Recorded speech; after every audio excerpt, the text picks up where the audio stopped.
പുരുഷൻ ഒരു ദിവസം ആവറേജ് ഒരു 25 തവണ വരെയൊക്കെ സെക്ഷൽ ഫീലിംഗ്സ് ഉണ്ടാകാനായിട്ടുള്ള ചാൻസ് ഉണ്ടെന്നാണ് സ്റ്റഡീസ് പറയുന്നത്. സ്ത്രീകൾ കാണുന്നുണ്ടെങ്കിലും അതേപോലെ ഒരു ദിവസം 15 തവണയൊക്കെ സെക്ഷൽ ഫീലിംഗ്സ് ഉണ്ടാകാനുള്ള ചാൻസ് ഉണ്ട്. ചിലർക്ക് ഇത് കൂടുതലായിരിക്കാം, ചിലർക്ക് കുറവായിരിക്കാം. അത് വളരെ നോർമൽ ആയിട്ടുള്ള ഒരു കാര്യമാണ്. ഒരു പുരുഷന് ഒരു ദിവസം ചിലപ്പോൾ ഒരു 2.5-3 മണിക്കൂർ വരെയൊക്കെ സെക്ഷൽ ഫീലിംഗ്സ് നിലനിൽക്കാനുള്ള ചാൻസ് ഉണ്ടെങ്കിൽ സ്ത്രീക്കും ഏകദേശം അതേ സമയം തന്നെ ആയിരിക്കും നിലനിൽക്കുന്നത്. പക്ഷെ നമ്പർ ഓഫ് ടൈംസ് ആ ചിന്ത വന്നു പോകുന്നത് കുറവായിരിക്കും. 24 മണിക്കൂറിൽ പല സമയത്തായിട്ട് നമ്മൾ പോലും അറിയാതെ വന്നു പോകുന്നതെല്ലാം കൂടെ ആഡ് ചെയ്തെടുത്താനുള്ള ഒരു നമ്പറാണ് ഈ പറഞ്ഞതെന്ന് വെച്ച് കഴിഞ്ഞാൽ, ഏജ് മാറുന്നതനുസരിച്ചിട്ട് ഇതിന്റെ ഒരു ഫ്രീക്വൻസിയും ഡ്യൂറേഷനും ഇന്റൻസിറ്റിയും എല്ലാം മാറി മാറി വരും. പുരുഷന്മാർക്ക് ഏറ്റവും പീക്കായിട്ടുള്ള ആ ഒരു ഫീലിംഗ്സ് ഉണ്ടാകുന്ന ഏജ് എന്ന് പറയുന്നത് നമ്മുടെ ടീനേജിൽ തന്നെ ഏറ്റവും കൂടുതൽ ഡ്യൂറേഷൻ നിൽക്കുന്നത്. സ്ത്രീകളുടെ കാര്യം പറയുമ്പോൾ ചെറുതായിട്ടൊരു ഡിഫറൻസ് വരുന്നുണ്ട്. ടീനേജിൽ അവർക്ക് ഫീലിംഗ്സ് ഒക്കെ നല്ല വിധത്തിൽ ഉണ്ടാകാറുണ്ടെന്നുണ്ടെങ്കിലും 30 to 40 എന്ന് പറയുന്നത് അവരുടെ ഒരു സെക്കൻഡ് പീക്കായിട്ടാണ് കണക്കാക്കുന്നത്. പക്ഷെ നമ്മുടെ നാട്ടിലെ ഒരു ലൈഫ് സ്റ്റൈലും കാര്യങ്ങളും ഒക്കെ വെച്ചിട്ട് ഈ ഒരു ഏജ് ഗ്രൂപ്പിൽ പല സ്ത്രീകളും ഇതിനെ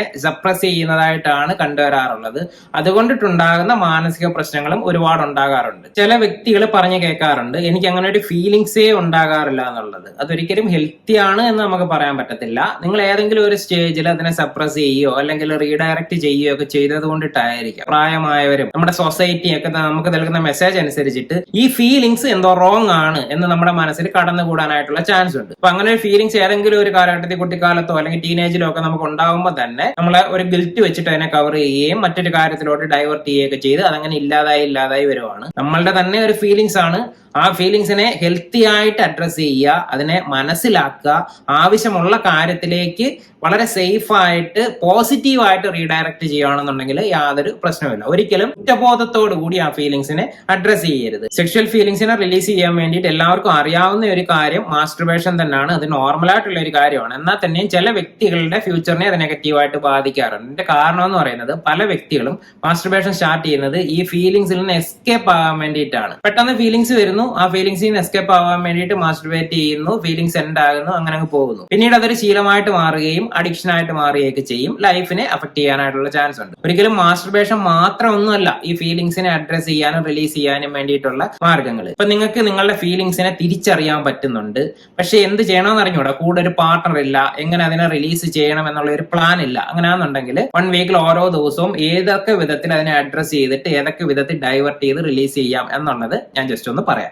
ഡേ 1 ഒബ്സർവേഷൻ ആണ്. നമുക്കുണ്ടാകുന്ന ഫീലിങ്സിനെ നമ്മൾ തന്നെ ഒബ്സർവ് ചെയ്യുക, എന്തൊക്കെയാണ് സംഭവിച്ചുകൊണ്ടിരിക്കുന്നത് എന്നുള്ളത്. ആ ശരീരത്തിൽ എന്തെല്ലാം മാറ്റങ്ങൾ ഈ ഫീലിങ്സ് ഉണ്ടാകുമ്പോൾ വരുന്നു എന്നുള്ളത് മനസ്സിലാക്കുക. അതേപോലെ തന്നെ നമ്മുടെ മനസ്സിലും പല ചേഞ്ചസ് ഒക്കെ ഉണ്ടാകാനായിട്ടുള്ള ചാൻസ് ഉണ്ട്. പല ചിന്തകൾ വന്നു പോകാം, പല വ്യക്തികളെയും കുറിച്ചിട്ടുള്ള ഇമേജസ് ഒക്കെ വന്നു പോകാം. അങ്ങനെ ആരെങ്കിലും ഒക്കെ കുറിച്ച് നമ്മൾ ചിന്തിക്കുകയാണെന്നുണ്ടെങ്കിലും അതിനെ ഡിസ്റ്റർബ് ചെയ്യേണ്ട യാതൊരു കാര്യമില്ല. അത് ഏത് വ്യക്തിയോ ആയിക്കോട്ടെ, നന്നായിട്ട് എന്തുകൊണ്ടിട്ടാണ് ആ ഫീലിങ്സ് ആ വ്യക്തികളോട് ഉണ്ടാവുന്നത് അതെല്ലാം മനസ്സിലാക്കാനായിട്ട് ശ്രമിക്കുക. എത്രത്തോളം നേരം എക്സ്റ്റെൻഡ് ചെയ്തു പോകുന്നോ അത്രത്തോളം അത് കണ്ടിന്യൂ ചെയ്തു പോവുക. വേറെ ഒരു കാര്യവും ചെയ്യണ്ട. ഒബ്സർവേഷൻ മാത്രമാണ് അന്നത്തെ ദിവസത്തെ ടാസ്ക് എന്ന് പറയുന്നത്. ഡേ 2 കോൺഷ്യസ് മാസ്റ്റർബേഷൻ ആണ്. മാസ്റ്റർബേഷൻ പല മതങ്ങളും എഗൻസ്റ്റ് ആയിട്ട് നിൽക്കുന്നുണ്ട്. അത് നമുക്ക് ഇവിടെ അഡ്രസ് ചെയ്യാനായിട്ട് പറ്റത്തില്ല. ഞാൻ സൈക്കോളജിക്കലി ചെയ്യാൻ പറ്റുന്ന കാര്യങ്ങളാണ് പറഞ്ഞത്. നിങ്ങൾക്ക് സ്വന്തമായിട്ട് ഡിസിഷൻ എടുക്കാം. അല്ലാത്തവർ തീർച്ചയായിട്ടും മാസ്റ്റർബേഷൻ ചെയ്യാനായിട്ടുള്ള ഒരു ചാൻസ് ആണ്. പെട്ടെന്ന് ചെയ്ത് തീർക്കുക എന്നുള്ളതല്ല ലക്ഷ്യം. നമ്മളുടെ ഫീലിങ്സിനെ കംപ്ലീറ്റ് ആയിട്ട് അഡ്രസ് ചെയ്യുകയും അതിനെ റിലീസ് ചെയ്യുകയും ചെയ്യുക എന്നുള്ളതാണ്. ഡേ 3 ഫിസിക്കൽ ആക്ടിവിറ്റി ആണ്. നിങ്ങൾക്ക് ഫീലിങ്സ് ഉണ്ടാകുന്ന സമയത്ത് ആ ഫീലിങ്സിനെ ഓൾറെഡി നിങ്ങൾക്ക് അറിയാം സെക്ഷൽ ഫീലിങ്സ് ആണെന്നുള്ളത്. കാരണം ഫസ്റ്റ് ഡേ തന്നെ ഒബ്സർവ് ചെയ്ത് അതിനെ മനസ്സിലാക്കിയിട്ടുണ്ട്.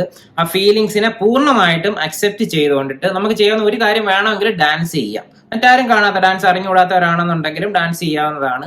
ഫിസിക്കൽ മൂവ്മെന്റ്സ് എന്നുള്ളത് ഈ ഡാൻസ് കൊണ്ടിട്ട് നമ്മൾ ഉദ്ദേശിച്ചിട്ടുള്ളൂ. ചിലർക്ക് ഇപ്പൊ എക്സർസൈസ് ചെയ്യണമെന്നുണ്ടെങ്കിൽ ചെയ്യാം. പക്ഷെ ആ ഫീലിങ്സിനെ മെയിൻറ്റെയിൻ ചെയ്തുകൊണ്ട് നമ്മൾ അതിനെ അക്സെപ്റ്റ് ചെയ്തുകൊണ്ട് ഈ ഫിസിക്കൽ ആക്ടിവിറ്റി ചെയ്യാനായിട്ട് ശ്രമിക്കുക. Day 4 guided body touch without masturbation and orgasm. അതായത് ബോഡി ടച്ച് നമുക്ക് ചെയ്യാം, പക്ഷെ മാസ്റ്റർബേഷൻ ചെയ്യുന്നതോ നമ്മൾ ഓർഗാസത്തിലോട്ട് പോകുന്നതോ ഇല്ല. അപ്പൊ ഫീലിങ്സ് വരുന്നു, ഫീലിങ്സിനെ കംപ്ലീറ്റ് ആയിട്ട് അക്സെപ്റ്റ് ചെയ്യുന്നു. നമുക്ക് അറിയാമല്ലോ ബോഡിയിൽ എന്തൊക്കെയാണ് ചേഞ്ചസ് ഉണ്ടാകുന്നത് എന്നുള്ളത്. അതിനനുസരിച്ചിട്ട് വളരെ സ്ലോയില് നമ്മളുടെ ബോഡിയിൽ ഫീലിങ്സ് ഉണ്ടാകുന്ന പാർട്ടിലെല്ലാം നമ്മുടെ തന്നെ കൈവച്ചിട്ട് ടച്ച് ചെയ്ത് പോവുക. ഓരോ പാർട്ടിലും ഉണ്ടാകുന്ന ഫീലിങ്സിനെ കംപ്ലീറ്റ് ആയിട്ട് അക്സെപ്റ്റ് ചെയ്യുക. എത്രത്തോളം നേരം നമ്മൾ അതിനെ എക്സ്റ്റെൻഡ് ചെയ്തുകൊണ്ട് പോകുന്നുണ്ടോ അത്രത്തോളം നമുക്ക് ആ ഒരു ഇമോഷന്റെ പുറത്ത് കൺട്രോൾ കിട്ടും. കൺട്രോൾ കിട്ടുക എന്ന് വെച്ച് കഴിഞ്ഞാൽ സപ്രസ് ചെയ്യുക എന്നുള്ളതല്ല. നമ്മൾ അതിനെ ഒരു പ്രൗഡായിട്ട് കണ്ട് അതിനെ നമ്മൾ ഏറ്റെടുക്കുകയാണ്.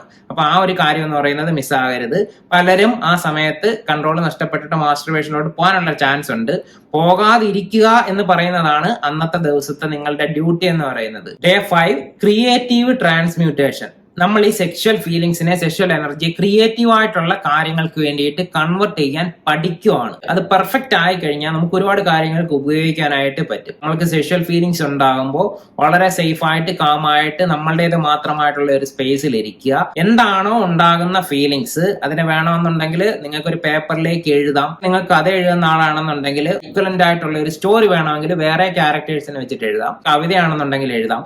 പടം വരയ്ക്കുന്നവർ, ചിത്രം വരയ്ക്കുന്നവരാണെന്നുണ്ടെങ്കിൽ ചിത്രം വരയ്ക്കാൻ അറിഞ്ഞുകൂടാത്തവരാണെന്നുണ്ടെങ്കിലും നിങ്ങൾക്ക് പടമൊക്കെ വരച്ചു നോക്കാവുന്നതാണ്. നിങ്ങളുടെ ഒരു പേപ്പറിൽ തന്നെ വരയ്ക്കുക. പലരും പോയിട്ട് റെയിൽവേ സ്റ്റേഷനിലും ബസ് സ്റ്റാൻഡിലും ഒക്കെ വരച്ചു വെക്കാറുണ്ടല്ലോ. അതിന് പകരം നിങ്ങൾ നിങ്ങളുടെ തന്നെ സ്പേസിൽ ഇരുന്ന് വരയ്ക്കുവാണ്. വരച്ചതിന് ശേഷം അല്ലാന്നുണ്ടെങ്കിൽ എഴുതിയതിന് ശേഷം നിങ്ങൾക്ക് വേണമെങ്കിൽ മറ്റാരും കാണാതെ സൂക്ഷിച്ചു വെക്കാം, അല്ലാന്നുണ്ടെങ്കിൽ കത്തിച്ചു കളയാം. എന്താണോ നിങ്ങൾക്ക് തോന്നുന്നത് അത് തന്നെ ചെയ്യുക. പ്രാക്ടീസ് ചെയ്ത് പെർഫെക്റ്റ് ആയി കഴിയുമ്പോൾ ആ ഫീലിങ്സ് തോന്നുമ്പോൾ നിങ്ങൾക്ക് ക്രിയേറ്റീവ് ആയിട്ടുള്ള പല കാര്യങ്ങളും ചെയ്യാൻ പറ്റും. പാട്ട് എഴുതാനോ കഥ എഴുതാനോ അല്ലെങ്കിൽ നമുക്ക് എന്തെങ്കിലും ഒരു ബിസിനസ് പ്ലാനിനെ കുറിച്ചിട്ട് ആലോചിക്കാനോ അങ്ങനെ ഒരുപാട് കാര്യങ്ങൾക്ക് വേണ്ടിയിട്ട് ആവശ്യമുള്ളത് സെക്ഷൽ എനർജി തന്നെയാണ്. അപ്പൊ അതിനെ കൺവെർട്ട് ചെയ്താണ് നമ്മൾ ക്രിയേറ്റീവ് പർപ്പസിലോട്ട് കൊണ്ടുപോകുന്നത്. ഡേ 6 ഓപ്ഷണൽ ആണ്. കോൺഷ്യസ് മാസ്റ്റർബേഷൻ വേണമെന്നുണ്ടെങ്കിലും നിങ്ങൾക്ക് ചെയ്യാം. അതായത് സെക്കൻഡ് ഡേ ചെയ്തില്ലേ ആ കാര്യത്തിന്റെ തന്നെ റിപ്പീറ്റ് ആണ്. കാരണം ചില വ്യക്തികൾ ഓവറായിട്ട് സപ്രസ് ചെയ്ത് വെച്ചേക്കുന്നവർക്ക് ചിലപ്പോ ഈ ഒരു ഫീലിങ്സ് കൂടുതലായിട്ട് കയറി വരാനുള്ള ചാൻസ് ഉണ്ട്. അങ്ങനെയാണെന്നുണ്ടെങ്കിൽ 6th ഡേയിലും നിങ്ങൾക്ക് മാസ്റ്റർബേറ്റ് ചെയ്യാവുന്നതാണ്. ഡേ 7 ബ്രീത്തിങ് എക്സർസൈസ് ആണ്. ബ്രീത്ത് ഉള്ളിലേക്ക് എടുക്കുന്നു, വളരെ സ്ലോയിൽ പുറത്തേക്ക് വിടുന്നു. ഇക്കാര്യം റിപ്പീറ്റ് ആയിട്ട് ചെയ്തുകൊണ്ടിരിക്കുമ്പോൾ നമുക്കൊരു റിതം കിട്ടും.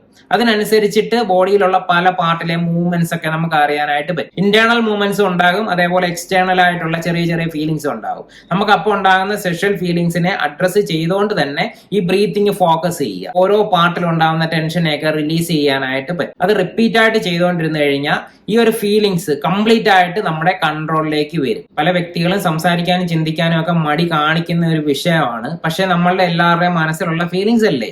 നമ്മളുടെ ഫീലിങ്സിനെ നമ്മൾ അക്സെപ്റ്റ് ചെയ്തില്ല എന്നുണ്ടെങ്കിൽ പിന്നെ വേറെ ആരാണ് അക്സെപ്റ്റ് ചെയ്യുന്നത്?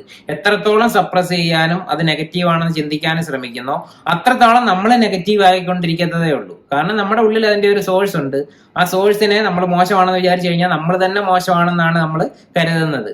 അപ്പോഴാണ് നമുക്ക് നെഗറ്റീവ് ആയിട്ടുള്ള പേഴ്സണാലിറ്റീസ് ഒക്കെ ഉണ്ടാകുന്നത്. തീർച്ചയായിട്ടും കുട്ടിക്കാലത്ത് തന്നെ, പ്രത്യേകിച്ചും ടീനേജിൽ തന്നെ ഈ ഫീലിങ്സിനെ അക്സെപ്റ്റ് ചെയ്യാനും അതിനെ റിലീസ് ചെയ്യാനും കൺട്രോൾ ചെയ്യാനും ഇഷ്ടമുള്ള വിധത്തിൽ മാനിപ്പുലേറ്റ് ചെയ്യാനും ക്രിയേറ്റീവ് ആക്കാനും ഒക്കെ പഠിക്കുക.